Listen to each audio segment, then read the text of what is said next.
Hi everybody, it's your pal Drew GERACI, serving you for 25 years in the comics industry as an inker. Had the fortune to ink pretty much everybody, and I haven't posted in a while because I had serious back issues, and I just really had to focus on that. And in fact, I had a commission that I asked the client. I said, can you mind if I take a little longer because I have this procedure? And he was very kind. And pretty much all my clients have been very, very patient. So this episode is about Happy Herb Trimpe, and I managed to get a commission from him, and I will show that later in the episode. It was like 2009, 2010 at MegaCon in Florida, and he was the guest of honor, and I came over and paid for a commission, and he asked who I wanted, and I said Iron Man, and he was genuinely surprised, and I think he was happy actually. He says, everybody asks for the Hulk or Wolverine, and I said, well, I'm a huge Iron Man fan, and I just remember there were periods of time, throughout the 70s and 80s and even the 90s that you did the occasional issue, and I liked how you did Iron Man. So and God, Trimpe was such a sweetheart. He was one of those rare people that you feel like you've known all your life. He just oozes familiarity and friendliness, and just a sweetheart. So I got my it's just a picture and me and my brief spiky hair thing. I was embracing my baldness. Okay, now I'm going to do this chronologically. Okay, I'm going to move some of this stuff. I like Marvel Masterworks. I don't buy a lot of them. I buy my favorite characters, like Iron Man. I will buy them till, the end of time. All right, I'm going to start off. Okay, out of the way. Okay. I'm going to start off with this. I know this seems a little cheating, but this is like the first time he really got to do, an entire issue with Iron Man in the Hulk. And I love the Kirby effects there, the ripples. He really was conscious of following Jack, and he really did do a lot of fantastic stuff with Jack. I mean, with the influence of Jack. He had that big, what do you call that? He just had that bigness to him. Like, he had the environments he created. Okay, so there's Iron Man. In Pittsburgh, you call him Iron Man, like Iron City Beer. So what's funny also is there's a lot of issues in the early 70s, mid 70s and late, where there were very few guest stars. I mean, like the Hulk.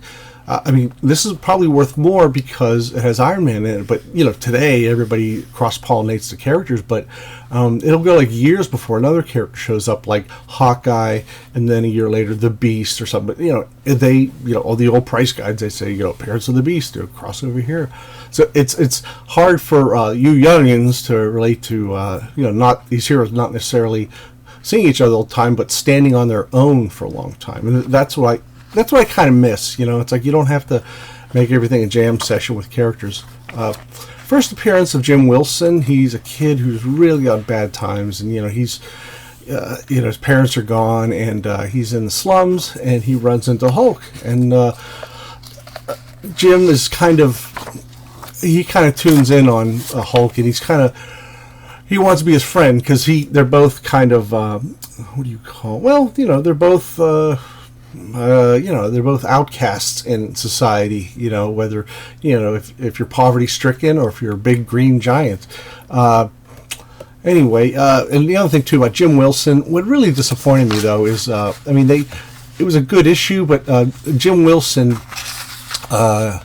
in issue 420 in the early 90s, Peter David and Gary Frank, I think, they killed off Jim he had AIDS, so it was one of those a very special episode sort of thing, and I wish it wasn't him. It's because I like Rick Jones, okay, but Jim Wilson, he had never gotten much. They haven't explored hardly anything about him. He was kind of like the Rick Jones for the 70s for a while, and he would do like sneaky things to kind of help the Hulk, with him getting away and stuff. But then here comes Iron Man, because you seem less than pleased with the contingent of Avengers who answered the recent request for aid. Whew. cut that out. So both Jim and Banner are there, and they're all trying to put their heads together to get rid of the Hulk forever. Again, you know, and here it comes, big old gun. He turned into the Hulk. Long story. He just, you know how he sometimes just changes. You know, when if he hears a car horn that's too loud, he'll change into the Hulk. You know, so he's pretty sensitive to that stuff. But look at that piece of machinery. That's got that beautiful Kirby-ness to it, and it's inked by John Severin. And I love that stuff. So what happened is Jim kind of told on him, and they could find him, but he basically got intimidated by the military. You know, and then he was kind of saying, this is the only chance to stop running. You know, we can cure you. So Hulk's pretty honked off, understandably. But Iron Man goes after him. Basically, did he get blasted? I don't know if he got blasted yet. Oh, well, he just decides to get up and personal with Iron Man. And really nice stuff. What I like is I could draw Iron Man when I was real little because his design is so utilitarian, and you know, it's even, and you know, Steve Ditko created that character. Believe it or not, he created, that was like the third version of Iron Man that stuck. Some more nice stuff, and they finally used the Zappery, I think. I don't know, but it doesn't matter because I'm not going to cover this whole story. I just wanted to show you the artwork. Whoa! Smack. Okay, klutzy. Also, here, I'll just put this here. There. Okay. Okay. I took out a rib or two.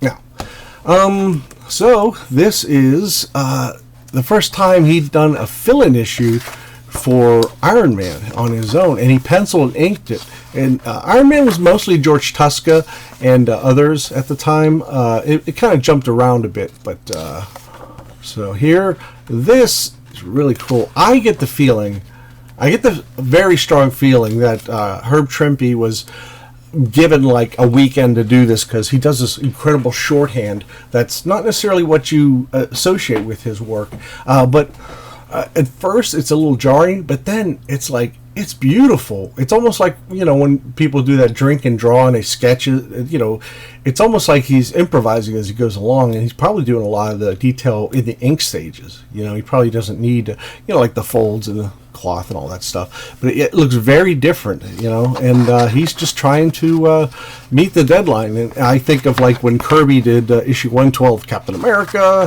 where Kirby did it in a weekend, you know, and I don't, you know, that's a great car there. Yeah, but I mean, he still doesn't, he puts the backgrounds in there and they're basically serviceable, but that's not the problem. It's very organic. That's what I love about it. Okay, let me pick it up a little more. Okay. And there's the villain, the White Dragon. I love those panels where the intensity of a panel will be red. That is wild. He's backing up because he's got a headache, and black seeping in around the edges. Hard to focus.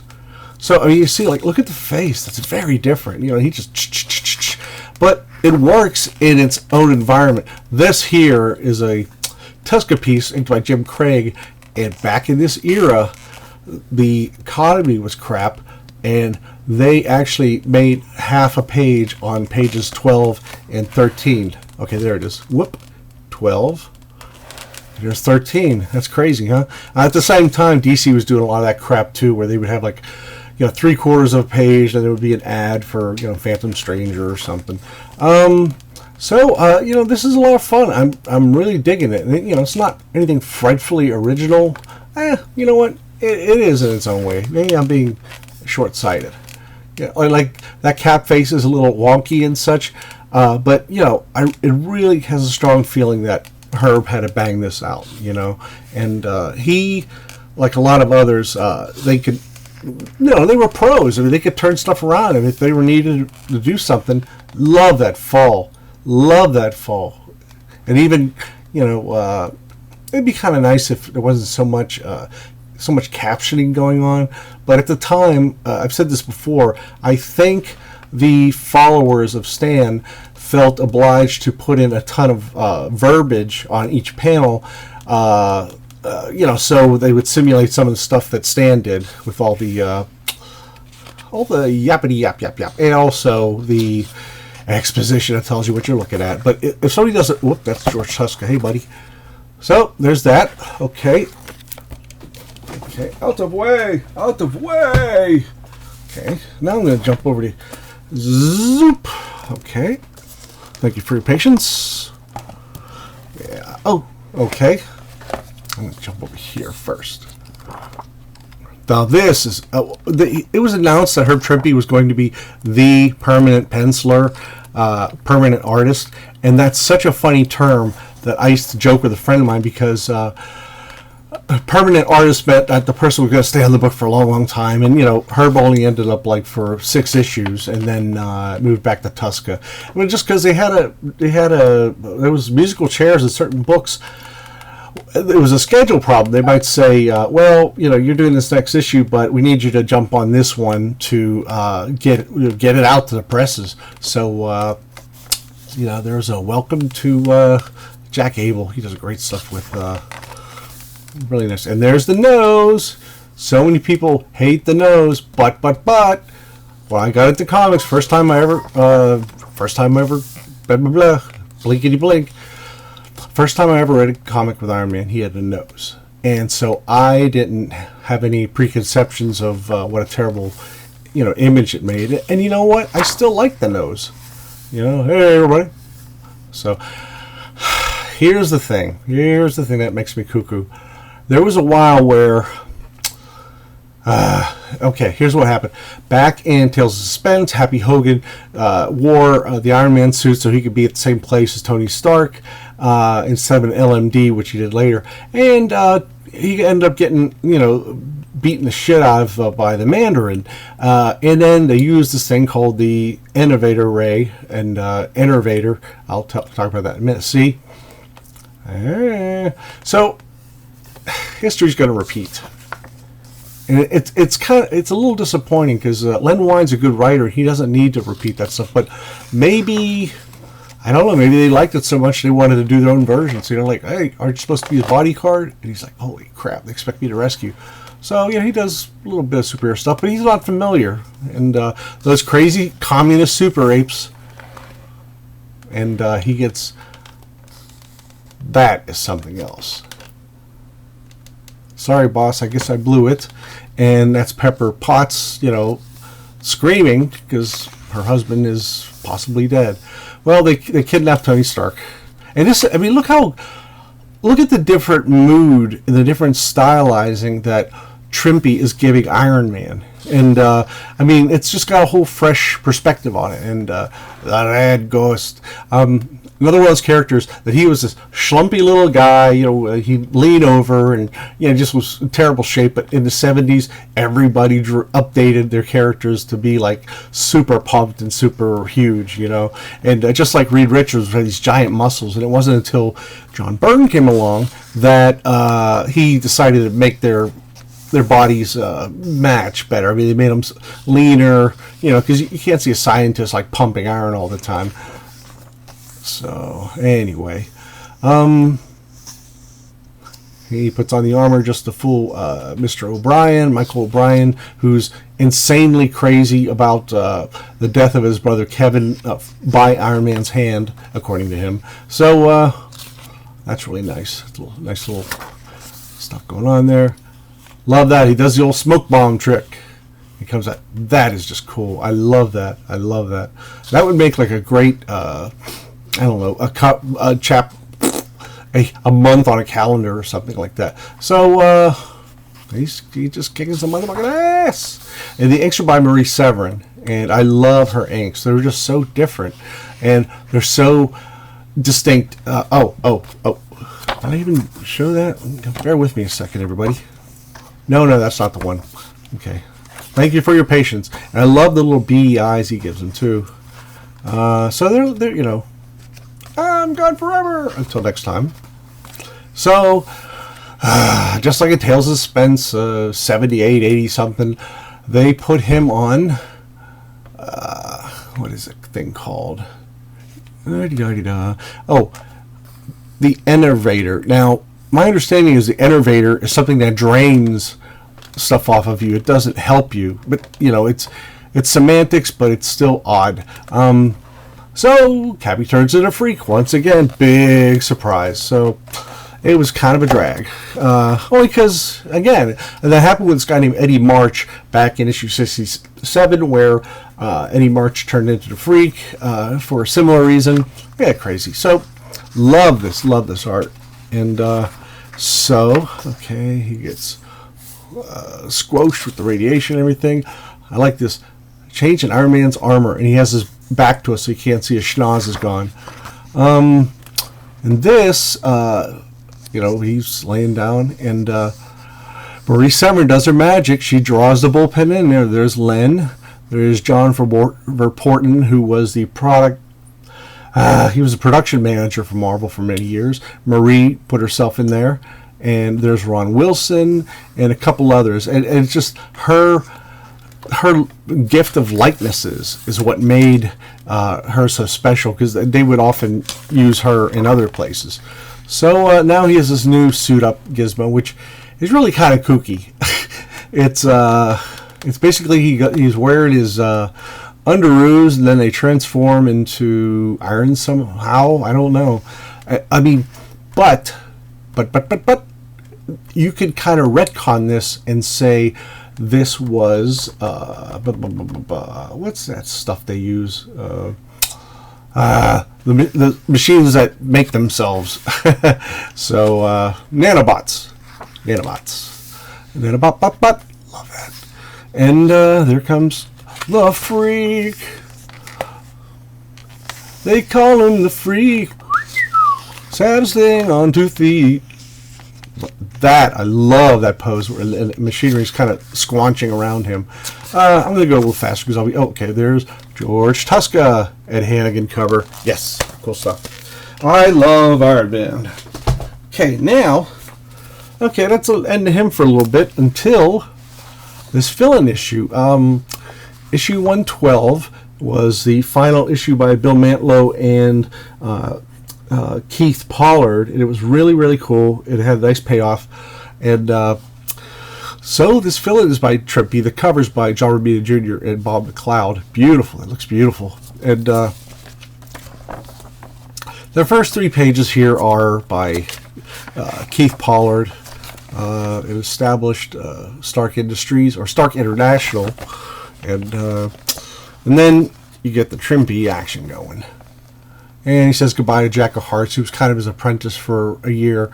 Man, I love Jack of Hearts, but, he's just never been a big deal. And then, my costume, he turns back to Tony Stark. And if I hadn't seen the nanobots in Avengers Infinity War, I would still have a question of how they work. But, it's taken at face value. It just seemed weird to me. I'm so used to him with the suitcase, which is why that scene in Iron Man 2 with the suitcase when they were in Monaco, oh my gosh, that gave me chills. That was took me back to being a wee slip of a lad.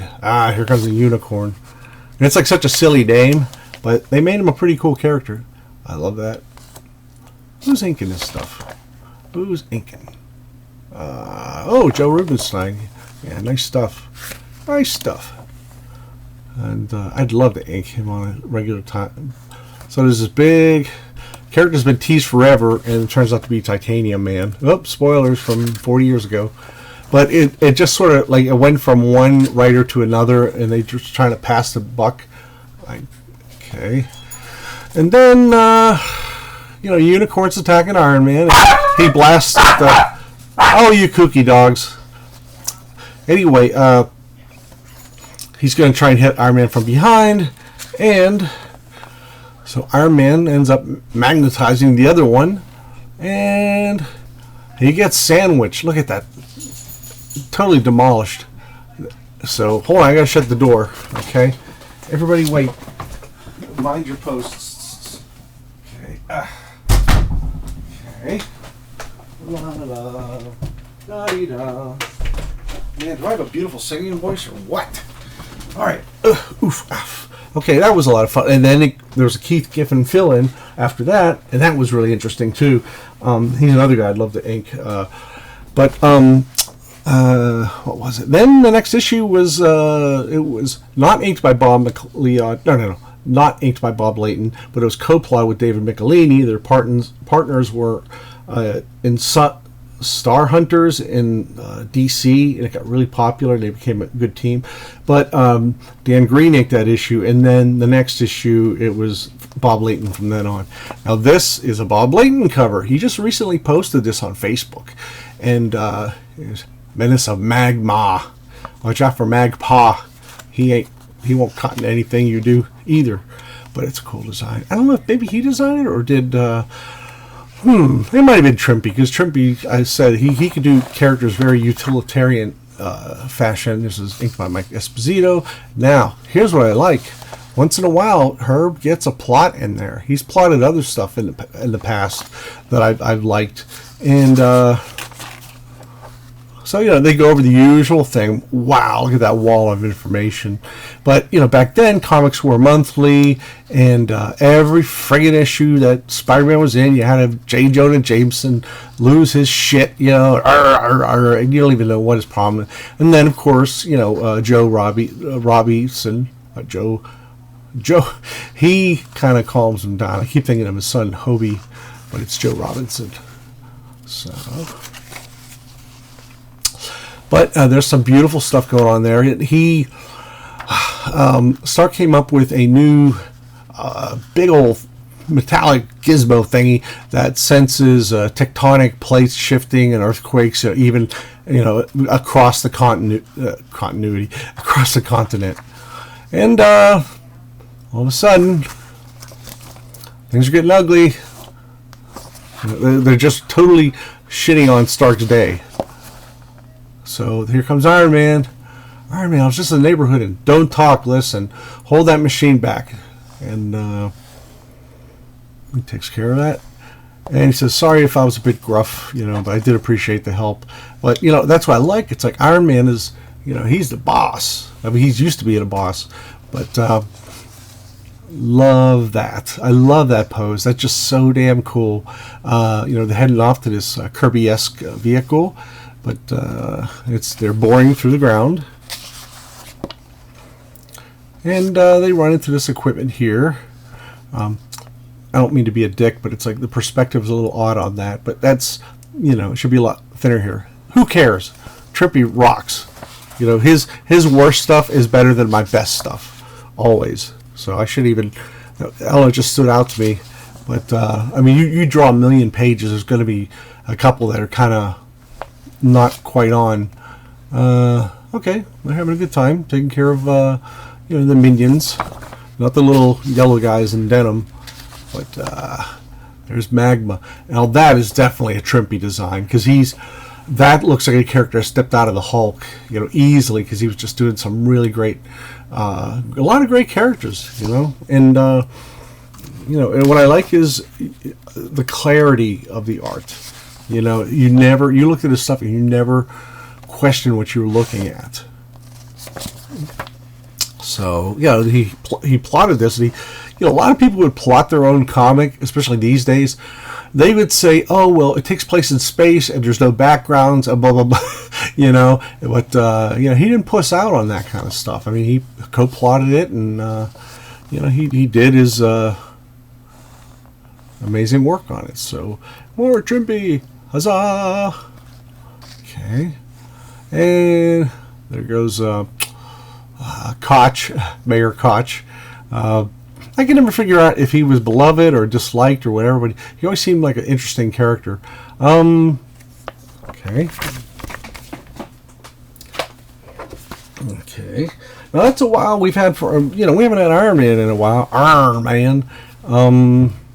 I'm trying to think. Now, this is an epic collection that covers the second half of the Michelini-Lytton run, which is just primo. I was very happy when this finally came.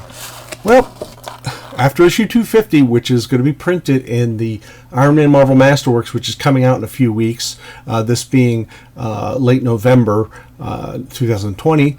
And so this will be in it. And with 251, they jump into this huge crossover with other titles called Acts of Vengeance. And it's a trope that's as old as comics itself, at least in the Silver Age, where, you trade off bad guys. I mean, even in 1979 when in X-Men issue 129, Wolverine and Colossus and Storm were at like a restaurant with Kitty Pryde, and then these bad guys came along with custom weapons. So Wolverine's like jumping over a guy and he's like, "Hey, let's switch guys," and so they all do, and they take him down. And that's an old trope, but it's fun. So, and Acts of Vengeance, even this being like 1990, I think, it is a throwback, and it is cornier compared to what had been done with Frank Miller and Bill Sienkiewicz and Walt Simonson and Louise Simonson, all these other great creators. But you know what? I was so glad to see that. You kind of need to have that kind of. You got to remember the legacy of comic book stories. You can't be ashamed of doing comics. And there is Herb with Al Milgrom on the inks. That's a beautiful page. That's a beautiful page. And he's trying to help everything. And it reminds me of Spider-Man Far From Home. I love that scene with Doc Ock. There should have been more Doc Ock. So, his style, Herb's style has kind of changed a bit. And I think he's just trying to adjust to the more modern style. Like much later, he will do that in Fantastic Four Unlimited. And I'll get to that in a minute. But, reading a Herb Trimpe Iron Man comic in 1990 was like comfort food for me. That's exactly what it was like. It's like, good old Herb. He's still around, and I still enjoy his stuff.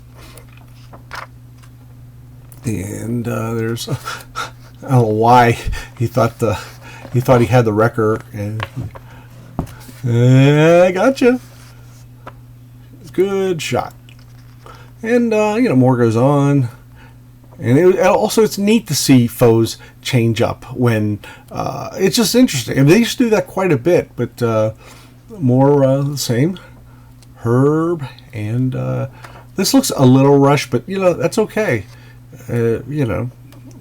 He still gives you all that kind of stuff, and he's somebody I wish I inked in a comic.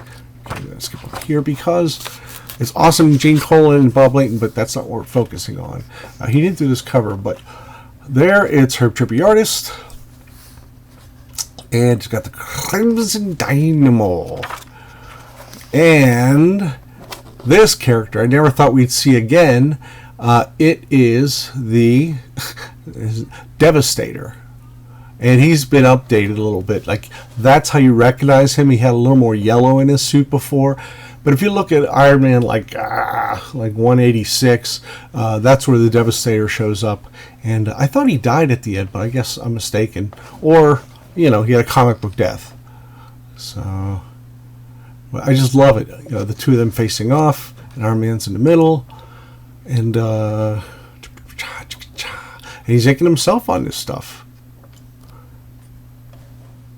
Oh. He goes to there. I'm going to jump ahead a little more. See if there's more Trimpe stuff. Well, okay. Now, there's good old Herb. I think he did another book or two, but I apologize if I don't have it handy. So here's my commission from him. And I love it. Now, he penciled it, and I inked it. Now, I light boxed it, because then I could put both in a frame. But, yeah, he did this way back when. And let me tell you something, folks. I'm trying to get more people, more views. And I've been devising an idea of how to give this away. As a giveaway, and it's the original, not the original pencils, but my inks. I've made some changes, and I've kind of, not substantial ones though. Like he had these down like nipples, so I just put these up here, and I just gave them a little more sheen to it. But okay, now what I would like is, please hit the like button down there, and if you want to subscribe, it's fine, but please. The only way you're going to win is if you're like the 10th person who leaves a comment below. And then I will send it to you free of charge. And, support, bagged and board and very safe. And that's about it. I hope you've enjoyed this oddball journey. But Trimpe is the man, and we're poor for his absence. One last thing I didn't cover was he did Fantastic Four Unlimited, and it was really like third generation, fourth generation Rob Liefeld type stuff with crazy exaggeration. Well, there was a myth that Marvel told him that he had to do that, and I read an old interview where he said he just wanted to do it to stay current, and it seemed to work. And the only thing is, in '96, when Marvel was really going through the bankruptcy stages, they let him go, which sucked. But he ended up being an art teacher, and he was very happy with that. And same year that Sal Buscema, they let him go on his contract at Marvel, and he went over to DC for a year. He did the Batman, and he inked Sean Martinborough on the Creeper series that was short-lived. And then he came back, and then he ended up inking a lot. He ended up just inking because for him it was much quicker, and he inked both Pat Olaf and Ron Frenz, and it was just such a great pairing. So the 10th commenter, you get this baby. You get this baby. You get to see all the nuance and the whiteout and stuff like that. So, and please spread the word. I want to do more of these because I don't take any advertising. I've got no Patreon, just because that's all confusing to me. I don't want to be hassled with that. So, and also, I like to be a little more independent, because sometimes if you do something on YouTube that they're not happy with, they'll defund you, or they'll defund you, whatever. In the meantime, I want to hawk this really quick. This is a 3-novel series about a band called The Demands that come from the magic land of Pittsburgh. And a new gal in town, Lainey Kilburn. She's 22. She's got rock and roll dreams, and she just came in because she heard some of the indie music scene was pretty good, and she lived in Maryland, and she was kind of cocooned. She wanted to try something out, so she just went to Pittsburgh, and she helped form a band, an indie band, and they played, for 5 people at first, including like the janitor, and but they built up a rep over time, and they go to a lot of bars and clubs, but a lot of the bars and clubs are owned by the Pittsburgh chapter of the Russian mob, and things get a little, the two universes meet, and there's just some really ugly stuff in here. Now, there's a ton of cursing, ton of inappropriate stuff, ton of violence that you don't normally, it's a little of everything, and it's got some really cool,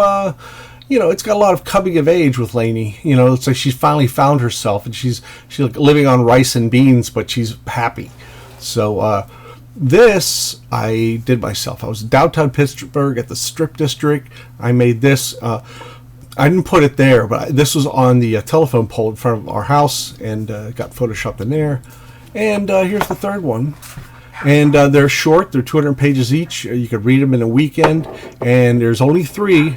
And you don't have to start at the first one. But no less than Chuck Dixon, the world record comic book writer. He's gone beyond Kanigher and Joe Gill, and he's just cranking away.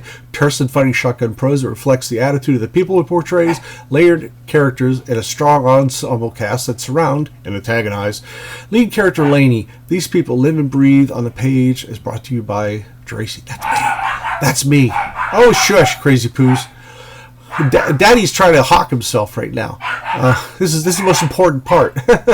Okay, Tracy explores the nighttime netherworld of clubs and bars and those who rock while we sleep.